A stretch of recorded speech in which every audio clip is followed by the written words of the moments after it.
नमस्कार, स्नेहात रेसिपी या यूट्यूब चॅनलवर तुम्हा सगळ्यांचं खूप मनापासून स्वागत। तर पहिला नवीन वर्षाचा सण असतो तो म्हणजे मकर संक्रांत आणि मकर संक्रांतीच्या आधी येते ती भोगी। तर ह्या भोगीच्या दिवशी मस्त अशी भोगीची भाजी आणि त्यासोबत तीळ लावलेली भाकरी भन्नाट असा बेत असतो। तर आता ही भाजी भोगीच्या दिवशी बनवली जाते म्हणून ह्याला भोगीची भाजी म्हणतात। हिवाळ्यात काय होतं की सगळ्या भाज्या उपलब्ध असतात आणि ह्या सगळ्या भाज्या एकत्र करून ही भाजी बनवली जाते। तर ही भाजी अतिशय पौष्टिक असते आणि भोगीच्या दिवशी बनवली जाते म्हणून ह्याला भोगीची भाजी म्हणतात। पण यालाच वेगवेगळी नावं आहेत।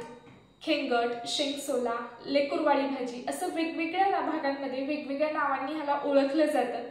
आता ह्या भाजीला आमच्याकडे खेंगट म्हणतात, तर तुमच्याकडे याला कोणत्या नावाने ओळखलं जातं हे कमेंट बॉक्समध्ये नक्की कळवा। तर ही भोगीची भाजी म्हणजेच खेंगट करण्याच्या बऱ्याच पद्धती आहेत, पण आज इथं मी खूप सोपी पद्धत सांगितलेली आहे।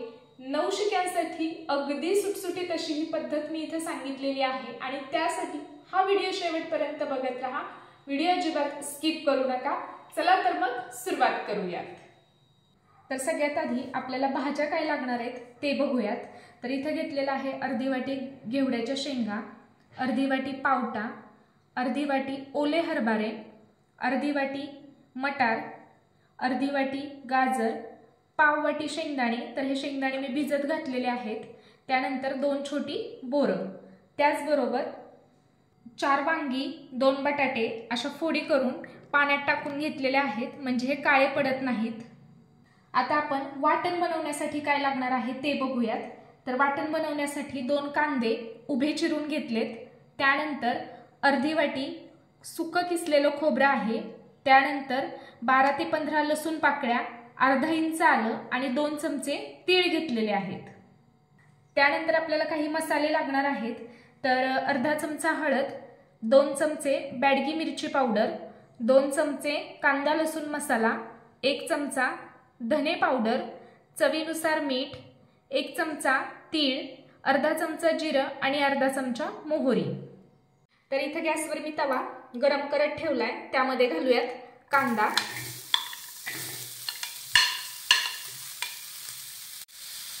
आता यावर थोडंसं तेल घालूया आणि हा कांदा तांबूस रंगावर छान असा परतून घेऊया।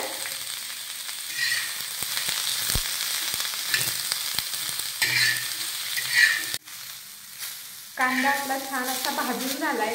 तर आता यामध्ये घालूयात लसूण पाकळ्या आणि आलं आणि हे मिनिटभरासाठी व्यवस्थित परतून घेऊयात।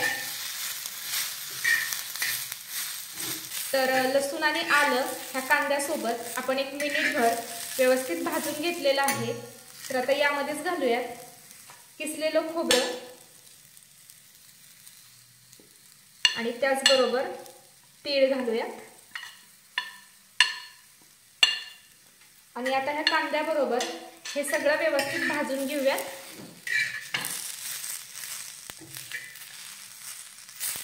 तर हे सगळं आपलं व्यवस्थित भाजून झालेलं आहे। तर एका प्लेटमध्ये काढून घेऊयात आणि हे थंड झालं की मिक्सरवर बारीक करून घेऊयात। तर हे थंड झाल्यानंतर मिक्सरच्या भांड्यामध्ये काढून घेतलंय। तर आता हे मिक्सरवर बारीक करून घेऊयात। तर पाणी न घालता हे मिक्सरवर बारीक करून घेतलेलं आहे। तर आपलं वाटण जे आहे ते इथं तयार झालेलं आहे। कढईमध्ये 3 ते 4 चमचे तेल घातले आणि तेल गरम झालं यामध्ये घालूयात मोहरी। मोहरी तडतडली की घालूयात जिरं। जिरं फुललं की आपण तयार केलेलं वाटण घालूयात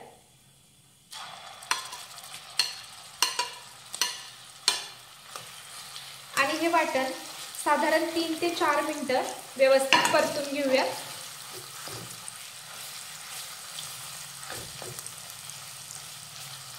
हे वाटण साधारण 3 ते 4 मिनिटं परतून घेतलं की आता यामध्ये घालूयात हळद, बॅडगी मिरची पावडर, त्यानंतर कांदा लसूण मसाला, धने पावडर आणि तीळ।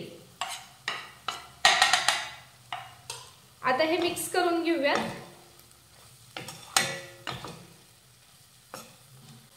हे मसाले व्यवस्थित मिक्स करून झाले की आता यामध्ये थोडंसं पाणी घालूयात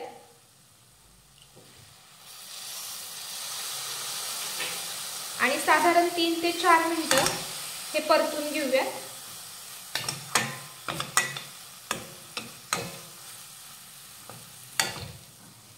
पाणी घातल्यामुळे आपले मसाले जे आहेत ना ते अजिबात करपत नाहीत, त्यामुळे आपण इथं पाणी घातलेले। हे व्यवस्थित आपल्याला परतून घ्यायचे। हे मसाले व्यवस्थित परतून झाले की आता यामध्ये आपण भिजवून घेतलेले शेंगदाणे घालूयात, मिक्स करून घेऊयात। तर हे शेंगदाणे असे भिजवून घेतले की भाजीमध्ये खाताना खूप छान लागतात। शेंगदाणे व्यवस्थित मिक्स करून घेतले की आता वांग्याच्या आणि बटाट्याच्या फोडी आपण पाण्यामध्ये टाकून ठेवल्या होत्या त्या अशा व्यवस्थित मिसळून घालूयात।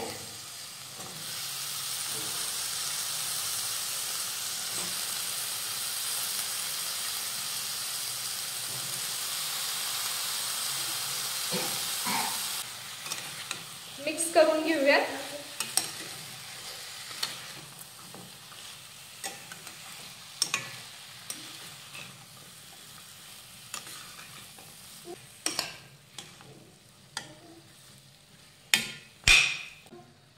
वांगे आणि बटाट्याच्या फोडी मिक्स करून घेतल्या की आता यामध्ये भाज्या घालूयात।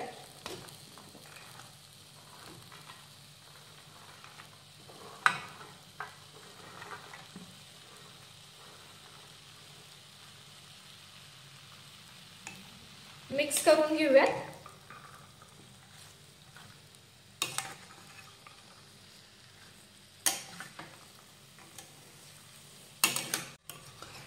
तर ह्या भाज्या आपल्याला एकदम व्यवस्थित मिक्स करून घ्यायच्यात।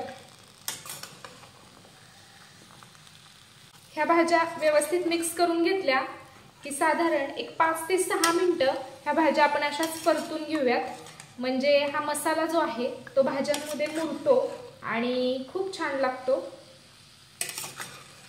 तर ह्या भाजीमध्ये आपण कांदा लसूण मसाला वापरलेला आहे।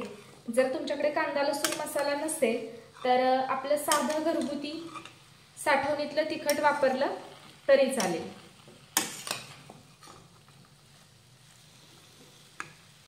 हे व्यवस्थित मिक्स करून घेतलं की आता यामध्ये घालूयात गरम पाणी। तर तुम्हाला रस्सा किती हवा आहे त्यानुसार पाणी घालायचे।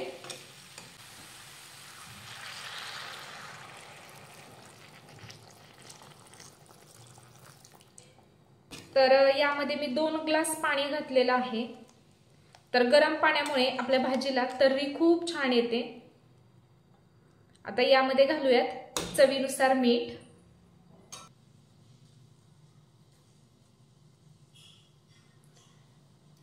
मिक्स करून घेऊयात।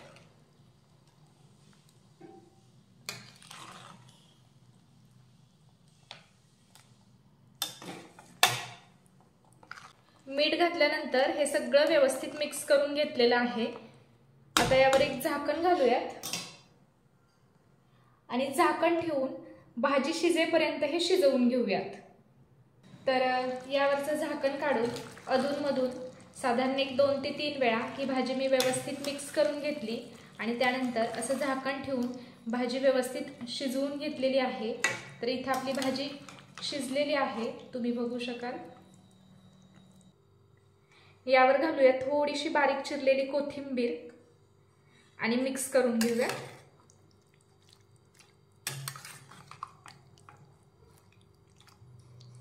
गॅस बंद करूयात। तर इथे आपली भाजी तयार झालेली आहे, तुम्ही बघू शकाल। एकदम मस्त अशी झालेली आहे, बाजरीच्या भाकरी बरोबर भन्नाट लागते।